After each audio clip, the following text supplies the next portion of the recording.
같이 기도 드리시겠습니다. 아버지 하나님 감사드립니다. 오늘 또 말씀 시간 허락하여 주시고 저희들 또 성령님께서 인도하신 감사합니다. 모두 성령 충만하여서 하나님의 선하심을 맛보고 또 이 평안의 복음 정말 예비한 것으로 신을 신고 또 생명을 나누어지고 하나님께 영광 누리는 정말 믿음에 살아있고 영혼의 기쁨이 넘치는 복된 성도들 되게 하여 주옵소서. 오늘 말씀을 통해서 저희들의 삶이 정말 생동감을 얻고 또 저희들이 보다 적극적으로 하나님께 영광 돌리는 복된 승리의 삶이 되게 하여 주시옵소서. 예수님의 이름으로 간절히 기도리옵나이다. 아멘. 예, 오늘은 그 그리스도의 군사 21번째 시간입니다. 말씀의 제목은 기동성으로 본문 말씀은 에베소 6장 15절 말씀 다시 보겠습니다. 평안의 복음에 예비한 것으로 신을 신고 오늘은 그런데 이제 기동성에 대해서 그 영어 제목으로는 모빌리티인데 우리가 이렇게 이것이 군사 용어입니다. 아주 기동력이 있고 기동성이 있는 것에 대해서 좀 살펴보겠습니다. 지난 시간에 복음에 신을 신었다고 해서 무조건 부지런히 돌아다니면서 소위 땅끝까지 복음을 전해야 한다는 이러한 행위에만 몰두하면 안 된다고 말씀을 드렸습니다. 이 복음에 예비한 신을 신는 것은 하나님의 전신갑주에 관한 것이므로 먼저 저희들의 영의 상태, 사단의 공격을 잘 막아내고 승리하는 영으로 깨어있는 상태가 중요함을 말씀드렸습니다. 그래서 성령 충만한 삶이 먼저입니다. 저희들이 성령님께 인도함 받지 않고 그냥 인간적인 의의로 부지런히 돌아다니면서 복음 전한다고 할 때 그 복음은 제대로 전해지도 않고 오히려 사단의 전략에 속아서 또 잘못된 길로 빠지거나 넘어지기 쉬운 것입니다. 그렇지만 저희들이 또 이렇게 성령 충만함으로 방어한다고 해가지고 이렇게 수동적이고 또 방어적이고 해서 또 심지어는 아무것도 하지 않는 것을 의미하지는 않습니다. 저희들이 정말 부지런히 복음을 전해야 합니다. 그러나 먼저 중요한 것은 하나님의 전신갑주리는 것이 중요하기 때문에 그것을 이제 먼저 강조하는 것입니다.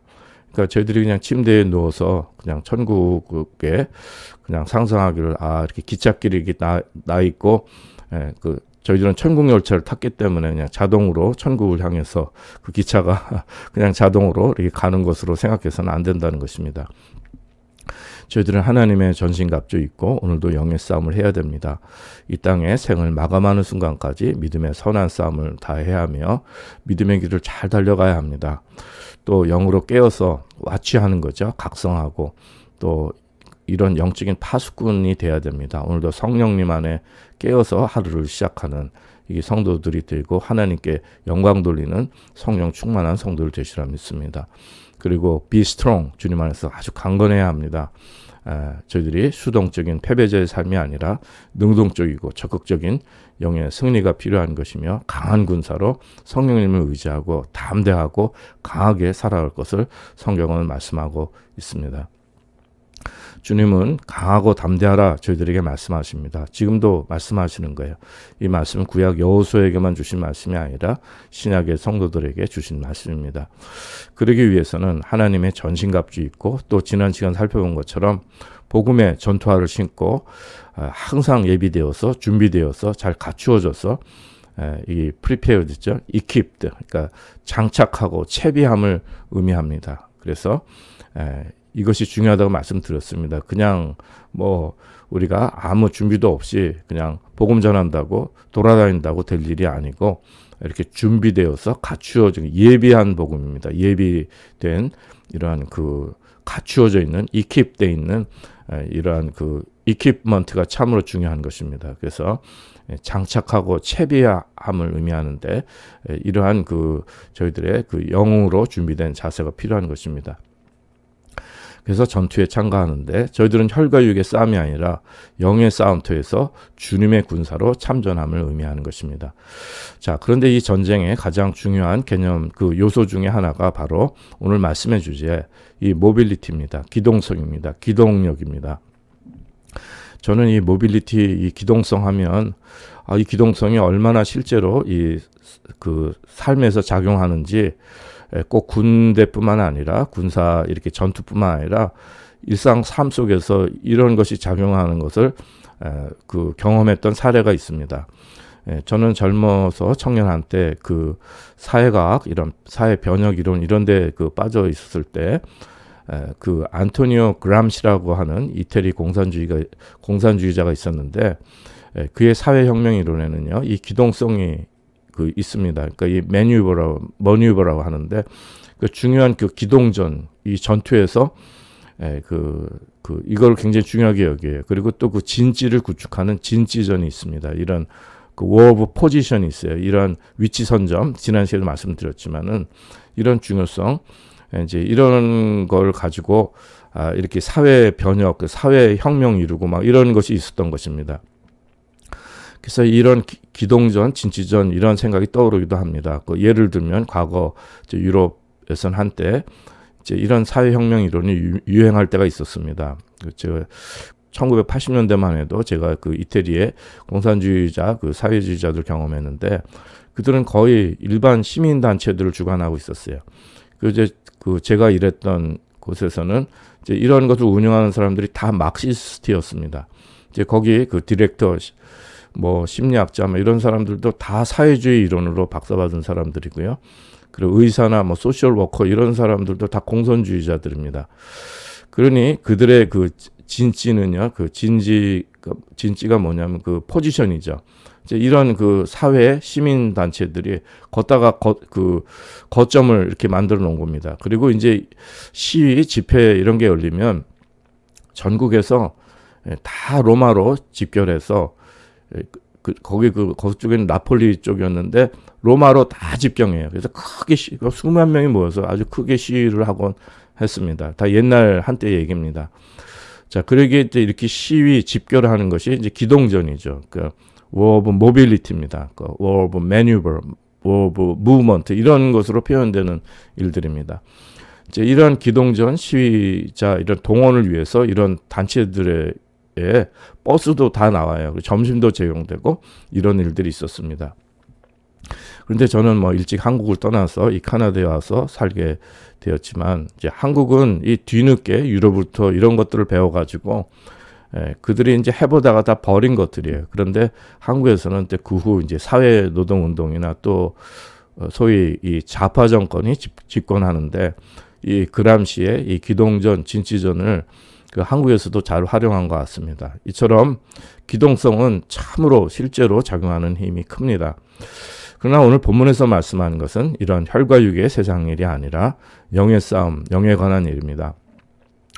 로이드 존스 목사님은 다시금 알렉산더 대왕, 올리버 크로멜, 몬트로스 장군 등의 예를 드는데 병력을 신속히 적절한 장소에 출동해서 배치해서 전쟁의 승리를 거둔 예를 말씀합니다. 이 원리를 그리스도인의 영의 싸움에도 적용할 수 있다는 거죠. 영국은 이미 지난 세기 후반에 이 로이드 존스 목사님 때에 이 강론의 본문에 언급하기를 복음적인 그리스도인은 이제 한 줌으로 표현합니다. 까지 극소수라는 거예요. 근데 영국 국민의 10%도 안 된다는 것입니다. 그러니까 영국은 대표적인 기독교 개신 국가였기 때문에 그 나라 자체가 교회나 다름이 국교회잖아요. 그 성공회가 영국 국교회인데 나라 자체가 교회와 다름이 없었는데 이렇게 소수로 전락했다는 것입니다.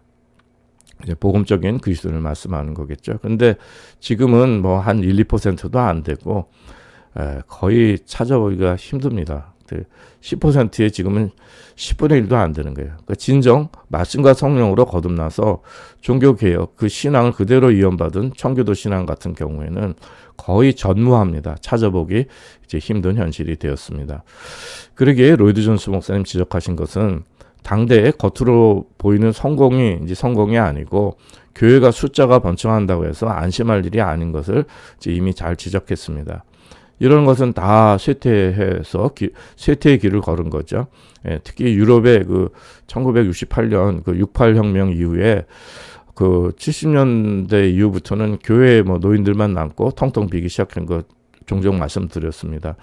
그리고 또 이미 지난 세기 후반에 1990년대부터는 포스트 크리스천니티, 즉 후 기독교 시대에 더 이상 기독교가 주류 사회에 영향을 미치지 못하고 소수로 이제 사라져버리는 시대를 표현했는데 이미 신학교에서 3, 40년 전에 이 포스트 크리스천니티라는 그 개념을 그때 이제 접할 수 있었던 접했던 기억이 있습니다.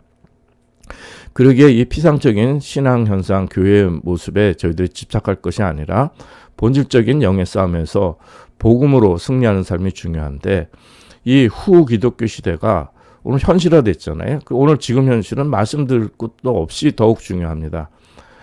그리고 또 이 영의 싸움은 더더욱 어려운 일이 됐습니다.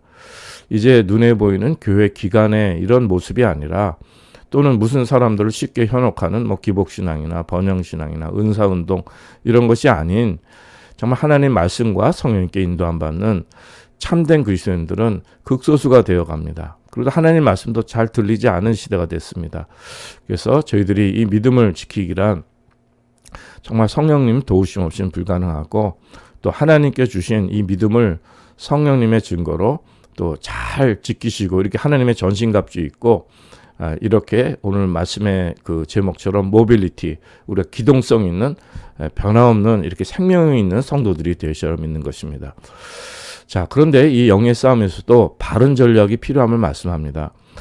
이 영의 싸움의 본질은요, 시대를 초월하여서 변함이 없습니다. 그래서 그냥 시대에 따른 그냥 그때그때 세상 전략이 아닙니다. 여전히 하나님의 전신갑주 있고 영의 싸움을 제대로 하는 바른 전략이 필요한 것입니다. 왜냐하면 저희들은 혈과 육의 싸움이 아니기 때문에, 영의 싸움은요, 이것은 그 시대 이런 것에 영향받지 않고 영의 싸움 본질은 항상 같습니다. 그런데 이 영의 싸움의 중심을 잘 생명 안에서 이 시대의 변화에 우리가 민감해야 된다는 거예요. 여기 뒤쳐져 버리면 또 안 된다는 것을 말씀하는 것입니다. 저는 최근에 좀 걷기에 좀 적당한 신발이 없나 해가서 인터넷에서 이제 좀 세일하는 기간에 보니까 사진으로는 정말 그렇듯한데 너무너무 싸게 나온 거예요. 그래서 또 이렇게 단시간에 이렇게 구입할 수 있게 막 촉박하니까, 그래서 이제 그걸 하나 샀습니다. 그래서 큰 부담 없이 이제 아주 값싼 가격에 구입을 했는데, 바꿔보니까 생각보다 그 운동화가 좋습니다. 신발이 좋습니다. 근데 한 가지 단점이 있는데 너무 무거운 거예요. 사실 운동화로 선전했지만 이 공사장에서 신는 신발에 가까웠습니다. 역시 싼 게 비지떡이라고, 그러니까 무거우니까 뛰거나 오래 걷기에는 이제 불편함을 느끼게 되었습니다. 저희들의 영성 생활에도 이 하나님의 전신갑주 있고 복음의 신을 신었는데, 이 신이 너무 무거우면 이 모빌리티, 이 움직이기가 쉽지는 않습니다. 그냥 발이 질질 끌린다면요, 그 영의 전투를 할 수가 없는 것입니다. 우리 그리스도인들이 너무 나태하여서 기운이 다 빠져 느려 터진 상태입니다. 크리스천인 자체가 그냥 부담스럽고 힘이 드는 거예요. 그러니까 크리스천의 그 생명 없는 삶, 그 생동감, 생명력이 없는 상태를 의미하는 것입니다. 반면에 세상 사람들은 어떻습니까? 이미 잠깐 유럽 경험을 말씀드렸지만, 그들은 이미 지난 세기에도 그냥 축구에 미쳐갖고, 그 중요한 경기 있는 날은요, 가게들 오후에 문 다 닫습니다. 그냥 다들 경기장으로 향하는데, 그들이 열광하는 열정과 관심은 정말 대단했습니다. 근데 지금도 이런 일에는 사람들이 다 미쳐 있습니다. 더 미쳐가는 거예요. 영국은 그 한 세기 만에 주일 그 교회 예배 참석보다는요, 다들 경기장이나 술집 혹은 집에서 이런 그 스포츠, 축구 이런 거 즐기는 사람들이 이제 주류가 되어버린 지 오래입니다. 반면 교회는 점점 그 주일 추석하는 것도 귀찮아지고, 무엇보다도 교인이고 직분 받은 자이니까 교회는 추석하는데 설교가 길어지거나 예배가 지루해지면 아주 질색을 하게 됐습니다. 이제 그러다 보니까 예배는 이제 찬양으로 채워지고 말씀은 점점 사라지게 됐습니다. 그렇게 해서 이제 찬양 예배를 통해서 또 하나님도 섬기고 우리 감정도 고양되고 또 사람들끼리 서로 위로받기를 원하는 이런 친교 집단이 이제 된 것이죠. 이제 그렇지만 이제 그마저도 이제 이 세상에 즐거운 일들이 더 많으니까 이제 점점 쇠퇴하게 된 것입니다. 그러나 이제 카나다 같은 경우에는, 북미 같은 경우에는 이런 그 도네이션을 하잖아요. 저 비영리 단체, 그러니까 교회에 도네이션 하기 때문에 그냥 친교 집단으로도 잘 유지가 됩니다. 왜냐하면은 세금 절약의 혜택이 있기 때문에. 그래서 서양교회 같은 경우에도 헌금이 교인들은 없는데 교회가 부자 교회들이 이제 많이 있게 되는 거죠. 근데 이제 그마저도 이제 점점 또 이제 쇠퇴하게 되는 현실이지만은 그렇게 해서 교회가 또 이게 친교 집단으로 전락하고 어떤 문화 집단으로 전락하게 된다면 우리 또 이민교회는 또 이렇게 그 이민자들의 그런 어떤 그 커뮤니티 스퀘어가 돼버린다면 그거는 사실은 예수 그리스도의 복음이 생명이 빠진 이 마지막 때에 바벨론의 음료가 되는 이러한 그 정말 그 종교단체, 사단에게 속은 종교단체로 전락하게 되는 것입니다. 이것이 어떻게 보면 또 안 믿는 사람들도 더 무서운 일이 될 수도 있는 것입니다. 기독교가 융성하던 시절에 소위 성직자들은 모든 것을 또 형식적으로 하는 매너리즘에 빠지게 되었습니다. 거룩한 목소리, 거룩한 그 성복, 복장 이런 거 옷 입고 거룩한 예식 이런 형식으로 다 채워졌기 때문에 생명이 하나도 없는 거예요. 그래서 융성할 때는 사람들이 형식적으로 이렇게 믿음 생활 잘했지만은 이제 쇠퇴하니까 이런 것들은 다 이제 거의 힘을 잃게 돼 버린 것입니다. 또 아니면 반대로 교인들을 자극해서 신앙의 그 껍데기 신앙을 부추기고 감정에 호소하고 이 세상에 즐기는 방법들 교회로 다 가져 들어와서 또 한때 화려하게 번성하기도 했습니다. 소위 신복음주의 교회들이 이렇게 세상 것들로 채워서 이렇게 해서 또 성공한 좀 성장한 예가 있습니다. 그러나 또 이런 것들은 이제 또 복음의 생명이 없기 때문에 좋은 열매를 맺지 못합니다. 또 은사주의 교회들은 또 아직도 자극적인 이런 초월적 체험으로 또 많은 사람들을 현혹하기도 합니다. 로이드 존스 목사님은 지난 세기 영국교회 그냥 주일이면 교회 가야 되고 또 아무 생각 없이 성수주일 해야 되고 이제 이런 그 잘못된 일들을 그 안타까운 일들을 이제 지적했습니다. 한국에도 그렇죠. 그 한국의 소위 그 2세대 신앙이라 합니다. 그러니까 1세대들이 복음 받아들여서 이제 기초를 열심히 정말 그 전 세대 그 그리스도인들이 새벽기도 열심히 하고 믿음 생활 말씀도 열심히 하고 교회도 또 많이 또 건축하고 성장하고 이렇게 했는데 이제 2세대들은 뭡니까? 모태 신앙이죠. 그러니까 모태 신앙이니까 부모님이 막 교회 가라고 강요하니까 그냥 형식적으로 이제 막 하다가 또 교회에서 뭐 친구들도 사귀고 뭐 교회 생활도 하고 그러지만 사실 그리스도로 거듭난 이 신앙 상태가 아닌 것입니다. 복음을 영접한 상태가 아닌 거예요. 하나님 말씀도 모르고 성령님의 역사도 모르고 그냥 교회 생활이 문화가 되어버린 것입니다. 근데 이것은 이미 영의 싸움에서 패배한 상태를 말씀하는 것입니다. 진정 중요한 것은 저희들이 오늘도 영혼의 기쁨을 누리는 살아있는 믿음 생활입니다. 우리는 자칫 너 자신을 살피라 해서 정말 우리가 죄인인데 정말 무력감과 자학 막 이렇게 그런데 빠져나오게 그런 데서 빠져나오지 못하게 하는 그 사단의 계기가 있다고 지난 시간들을 통해서 여러 번 말씀드렸습니다. 이건 성경을 잘못 해석한 거죠. 우리가 나 자신만 너무 지나치게 들여다보면 죄의 무적행으로 빠지고 함정에 빠진다고 말씀드렸습니다. 저희들은 주님을 바라봐야 되고 또 성령님의 생명으로 정말 그 주님의 그 하나님의 전신갑주를 입고 성령님의 충만함으로 우리의 영의 싸움에서 승리해야 됨을 여러 번 말씀드렸습니다. 성령 충만한 것과 이를 모방하는 것과는 다릅니다. 교회들이 다른 사람들 모방하는 경우들이 참 많습니다. 특별히 한국 같은 경우에는 목회자들도 그렇고 한국 사회 자체가 이렇게 모방하는 게 이런 게 유행이 되는 게 많습니다. 그래서 교회도 한국 목회자들은 그냥 수많은 목회자들 양산해서 무슨 방법론, 형식, 뭐가 좋다 하면 그냥 따라가는 거예요. 뭐 성공했더라, 뭐 하면 또 유행했더라 하면 그게 유행의 중심이 되고 막 이렇게 그냥 다 따라가는 것입니다. 근데 그거 참 안타까운 교회들의 모습입니다. 목회자들도 막 유학하면 다 유학 가고, 이 일 하면 다 쫓아서 하고, 교회 무슨 방법, 전도 훈련은 다 전도 훈련, 무슨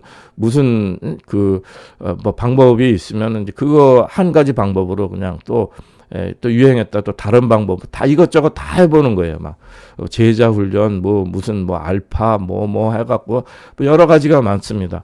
근데 그렇게 해서는 안 되고 고유성이 있어야 됩니다. 오늘 하나님께서 정말 나에게 주신, 또 우리 교회에 주신, 오늘 나의 삶의 터에 주신 그 속에서의 아주 고유한 것이 필요한 것입니다.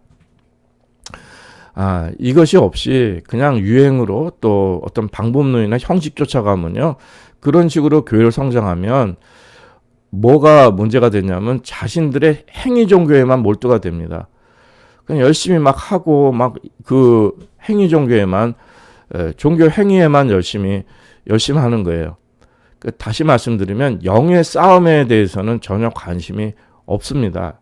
영의 세계가 깜깜한 거예요. 그래서 저희들이 이 영의 싸움에서 승리해야 되는데 영의 분별력도 없고 영의 싸움에 대해서는 전혀 관심이 없게 되고 아예 깨닫지를 못하는 이제 이런 안타까움이 있는 것입니다. 성령님은요, 저희들 깊은 곳을 만져주시고 또 하나님의 말씀 실령하는 것입니다. 또 저희들의 믿음 생활은 아주 심오한 거예요. 저희들 이 전인적인 이 삶의 신비와 깊이는 이 세상이 헤아릴 수 없는 아름다움입니다. 그러기에 저희들은 이 말씀과 성령님의 본질로 돌아가야 하는데, 이 복음의 본질에 이 생명 외에 다른 데에 신경 써서는 안 됩니다. 그런 그 무거운 것들은 다 버리고 그런 것들은 이제 갱신하고 쇄신하고 다 그 업데이트를 해야 돼, 업투데이트를 해야 되는 것입니다. 다 새롭게. 이 비본질적인 것들이 무거운 신발이 되어서 저희들 영의 전투에서 기동성을 방해하고 그냥 무기력하게 만들고 형식적인 껍데기로 흉내내다가 번아웃 돼버리고 우울증에 빠져버리고 지쳐버리는 이런 종교 행위들을 이렇게 반복하는 것을, 이걸 극복해야 된다는 말씀입니다. 이는 곧 그 다윗과 골리앗의 싸움의 예와 같은 것입니다. 소년 다윗은 사울의 갑옷이 너무 무거웠어요. 그래서 다 벗어버리고 다윗은 오직 하나님의 영의 인도함을 받았습니다. 그래서 그 사무엘상 그 17장 45절 말씀, 그 유명하죠. 다윗이 블레셋 사람이 이르되 너는 칼과 창과 단창으로 내게 오거니와 나는 만군의 여호와의 이름 곧 내가 모욕하는 이스라엘 군대의 하나님의 이름으로 내게 가노라, 이렇게 말씀한 거죠. 그래서 골리앗을 물리치게 된 것입니다. 그 교회들도 이렇게 그 갑옷이 너무 쓸데없는 것들이 많은 거예요. 하나님의 전신갑주가 아니라 이거는 우리를 무겁게 하는 이런 비본질적인 것들입니다. 뭐 회의, 여기 서양교회도 커미티, 뭐 심심하면 커미티 만들고 뭐 무슨 미팅 해가지고선 문제 해결한다고 하는데 서양교회 그렇게 해서 망했습니다. 한국교회도 막 회의하다가 망합니다. 저도 과거에 뭐 맨날 당회 무슨 회의가 그렇게 많은데 그 교회 단체 유지하는 것이지 교회 생명하고는, 물론 정말 영적으로 깨어서 영적 감독을 하고 성령님께 인도함 받는 이러한 정말 이러한 그 회의는 우리가 필요할 수도 있겠죠. 같이 모여서 기도하고 이런 영적 인도하면 좋은데, 이게 세상 무슨 민주주의 하자, 무슨 세상 방식으로 이런 회의를 하고 막 이렇게 하게 되면 이거는 또 전혀 다른 문제가 되는 것입니다. 인본주의가 교회에 들어와 가지고 그렇게 세상식으로 회의해서 될 일은 아무것도 없는 것입니다. 다윗이 성령님의 그 인도함을 받았습니다. 아주 빠르게 움직인 거예요. 가볍게. 무거운 갑옷이 아닌 것입니다. 그런 의미에서 모빌리티를 말씀하는 것입니다.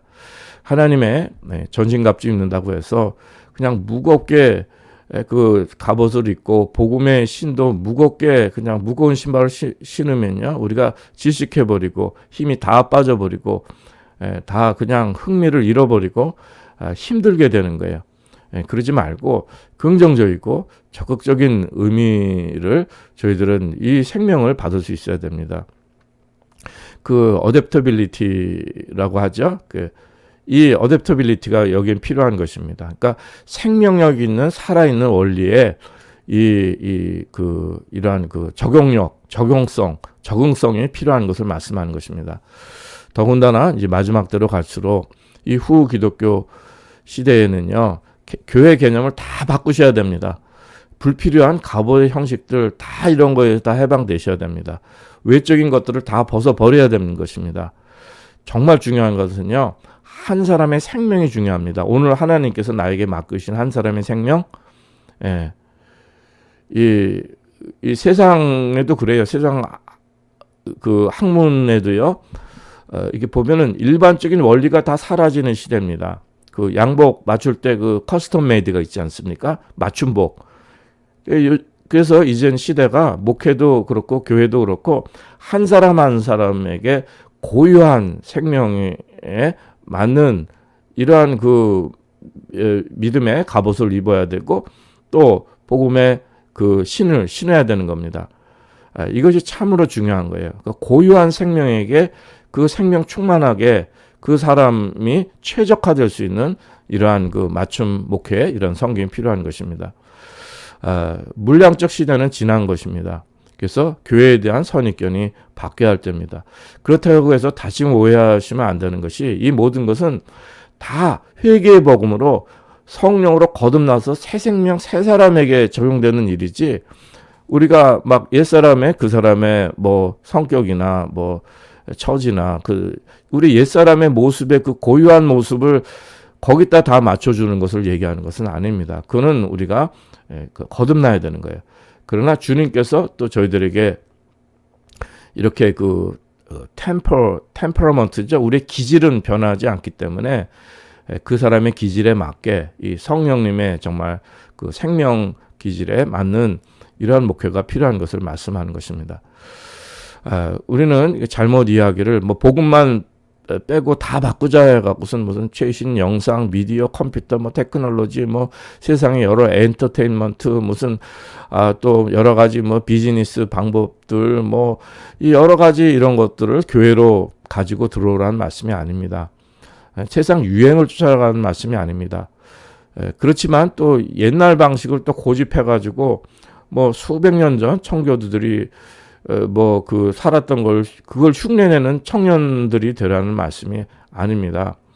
메노나이트처럼 뭐 말 타고 다니고 이런 것을 말씀하는 것은 아니에요. 또 교회 예배에도 막 옛날에 그런 방식들을 막 고집해 갖고 이렇게 그 시대에 뒤떨어진 것을 해서는 소용이 없는 것입니다. 로드 존스 목사님은 그 1차 대전 때 예를 드는데 그 1차 대전 때만 해도 그 기병대가 그 기병대가 주 병력이었습니다. 근데 장군들 중에서는 이거 고집하다가 최신 무기가 막 나왔는데 그게 다 패배해 버린 거예요. 생각이 바뀌어야 되는데 그냥 이 전쟁하면은 기병대다 해갖고 기병대에다가 그 전력을 쏟아가지고 최신 무기들 다 나와갖고 뭐 기병대 아무 소용도 없잖아요. 그래갖고 다 패배해 버린 것을 말씀하는 것입니다. 그 마지노선이 또 유명하죠. 그 프랑스의 그 마지노라는 사람이 그 독일 나치 침공을 막기 위해서 방어선을 아주 견고하게 구축을 했습니다. 근데 사실 이게 시대에 뒤떨어진 거예요. 독일 나치는 여기를 돌아갔고 다른 데로 공격해갖고 이 마지노 선이 이게 소용이 없는 그 마지노 라인이 그 소용이 없는 일이 된 것입니다. 그래서 우리는 보통 그 마지노 선 하면 마지막 선을 이렇게 얘기하는데 그 소용도 없는 거예요. 이렇게 돌아가면 되는 겁니다.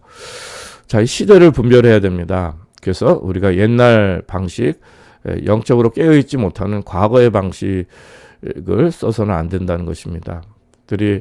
목회자도 계속 이렇게 깨어서 이렇게 그 공부하는 이유는 뭐냐면은 그거를 그 방법론을 적용시키기 위해서가 아니라 세상이 지금 어떻게 돌아가는가 그리고 저희들이 거기서 예수 그리스도의 복음의 생명을 저희들이 어떻게 분별해서 영의 분별로 잘 지켜내고 또 이 생명을 전할 수 있는가 이제 이게 포인트가 되는 것입니다. 이 시대를 잘 분별을 해야 되는 것입니다. 그렇기 때문에 이런 방법론에 집착하면 안 됩니다. 영적으로 깨어있는 것이 영적으로 업투데이트가 돼 있어야 됩니다. 업데이트가 돼 있어야 됩니다. 여기에 맞는 방법론은 이제 그거는 굉장히 어댑터빌리티를 가지고 유연한 자세를 가지고 적용성을 가지고 그것은 우리가 또 얼마든지 적용할 수 있는 것입니다. 그렇지만 문제는 뭐냐면 방법론 자체에 무슨 생명이 있는 것은 아닙니다. 어떻게 하면 된다 이런 세상 마인드는 버려야 됩니다. 저희들은 성령님의 역사는 언제나 변함이 없습니다. 성령님의 생명 안에 깨어 있어서 저희들이 영혼이 기뻐하는 상태에서 정말 말씀에 견고하게 선 상태에서 영의 싸움을 하기 위하여 최신 무기들을 활용하는 것입니다. 이것이 기동성이고 적응력이고 적용성입니다. 그것이 거기에 이제 저희들은 유연한 마음을 갖게 되는 것입니다. 그 느헤미야서 8장 말씀 전에도 인용했지만은 여호와를 기뻐하는 것이 우리의 힘이라고 했습니다. 그래서 다른 것이 아니라 주님을 기뻐하는 성령 충만한 이 능력을 가지고 적극적이고 긍정적인 믿음 삶을 말씀하는 것입니다. 그리고 시편 119편에서 말씀하시기를 32절에 보면 주께서 내 마음을 넓히시오면 내가 주의 계명의 길로 달려가리이다. 그러니까 하나님께서 마음을 넓혀주셔야 되는 거죠. 여기에 우리가 정말 큰 마음을 가질 수 있고 또 영성이 넓어지고 많은 걸 수용할 수 있는 좀 이러한 은혜가 있게 되는 것입니다. 그 어떤 그 형식이나 비본질적인 것, 또 화려한 것, 뭐 숫자나 성공이나 그 어떤 것도 아닙니다. 정말 마틴 루터처럼 혼자 세상과 맞서야 할 믿음이 여전히 저희들에겐 필요하고 이 마지막 때로 갈수록 더 필요합니다. 그러나 그 질서는 있어야 되죠. 성령 안에서 우리가 자리매김을 이 포지션이 참 중요합니다. 그냥 뭐 나 혼자 다 한다는 건 아니죠. 그러기에 진정 중요한 것은 뭐냐면 오늘 본문에 이 평안의 복음에 예비한 걸 신을 신으라 했는데 평안의 복음에 예비한 것으로 신을 신어야 되는 평안이 중요한 것입니다. 그러니까 하나님과의 관계, 먼저 하나님과의 관계가 평안한 거예요. 이런 우리가 죄사함을 얻고 정말 그 하나님과의 관계가 회복된 거듭난 성도들 정말 그 살아계신 하나님을 모시고 사는 오늘도 성령님의 사람, 이 사람이 필요한 것을 말씀하는 것입니다. 로마서 5장 1절 이하에서도 말씀합니다. 그러므로 우리가 믿음으로 의롭다 하심을 얻은즉 우리 주 예수 그리스도를 말미암아 하나님으로 더불어 화평을 누리자. 또한 그로 말미암아 우리가 믿음으로 서 있는 이 은혜에 들어감을 얻었으며 하나님의 영광을 바라고 즐거워하니라. 이렇게 말씀합니다. 데살로니가 전서 5장 23절에서도 평강의 하나님이 친히 너희로 온전히 거룩하게 하시고 또 너희 온 영과 혼과 몸이 우리 주 예수 그리스도에 강림하실 때에 흠없게 보존되기를 원하노라. 그러니까 평강의 하나님, 평강 하나님이 우리 속에 역사하시는 이런 은혜를 말씀해 주시는 것입니다. 히브리서 13장 20절 이하에서도 양의 큰 목자이신 우리 주 예수를 영원한 언약의 피로 죽은 자 가운데서 이끌어내신 평강의 하나님이라 했습니다. 이 평강 하나님이 모든 선한 일에 너희를 온전케 하사 자기 뜻을 행하게 하시고 그 앞에 즐거운 것을 예수 그리스도로 말미암아 우리 속에 이루시기를 원하노라. 영광이 그에게 세세 무궁토록 있을지어다. 아멘. 그리고 이제 로마서 8장 28절 말씀하시지 우리가 알거니 하나님을 사랑하는 자 곧 그 뜻대로 부르심 입은 자들에게 모든 것이 합력해서 선을 이룬다고 했어요.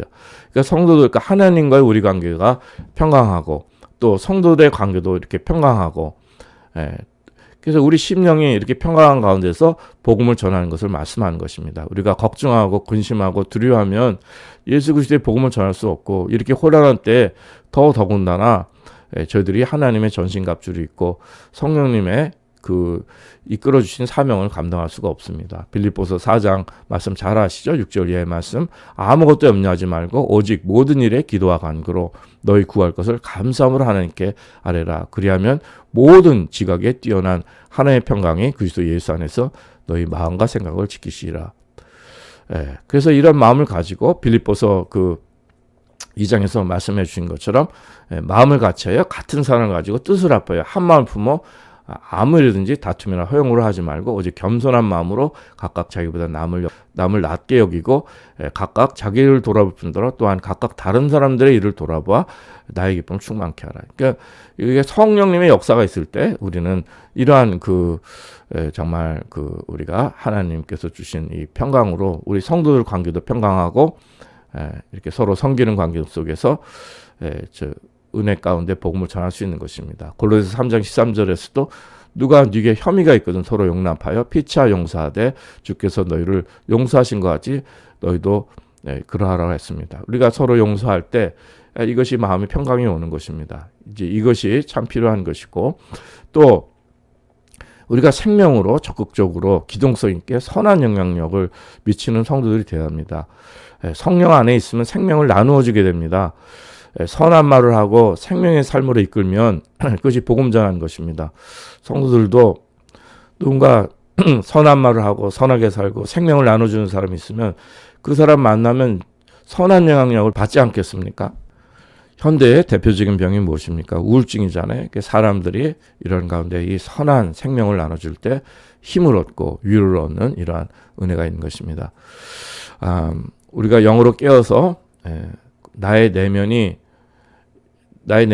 그 외식하는 자, 위선 종교 안에 있는 것처럼 온갖 어둡고 악한 육의 본성, 이것이 아니라 성령 안에 깨어서 생명을 나누어 주는데, 이 영의 싸움의 원리 전략은 시대가 바뀌어도 다 같다고 했습니다. 이 영의 싸움이기 때문에 그런 것입니다. 사단과의 싸움은 항상 같습니다. 그거는 정말 아담과 하하 때부터 지금까지 그는 사단과의 싸움은 항상 같은 것입니다. 그래서 성도들과 화평하고 모든 사람들과 즐거워하는 사람들과 즐거워하고 우는 자들과 함께 울고 또 서로 마음 같이 해서 높은 데 마음 두지 말고 낮은 데 처하며 스스로 지혜 있는 채 하지 말라고 했습니다. 아무에게도 악을 갚지 말고 모든 사람 앞에서 선한 일을 도모하라 했습니다. 할 수 있거든 너희로서는 모든 사람과 더불어 화평하라 했습니다. 그리고 친히 원수 갚지 말고 하나님의 진노하심에 맡기라고 말씀하는 것입니다. 오히려 원수가 줄이거든 먹이고 목마르든 마시게 하라고 했습니다. 그것이 숯불을 그 머리 위에 쌓아놓는 것이라고 한 것입니다. 주님의 진실한 교회가 겉으로 보기에는 망한 것 같아도 주님은 언제나 영원히 변함없으십니다. 저희들의 믿음도 견고하고 하나님의 전신갑주 입어서 진리 생명 영의 싸움에 승리하시는 성도들 되시기 바랍니다. 이 주님의 생명, 이 평화의 예비한 복음으로 기동성 있는 정말 밝은 성도 되시고 생명을 나눠주시는 이러한 성령 충만한 성도들 될 수 있기를 간절히 기도드립니다.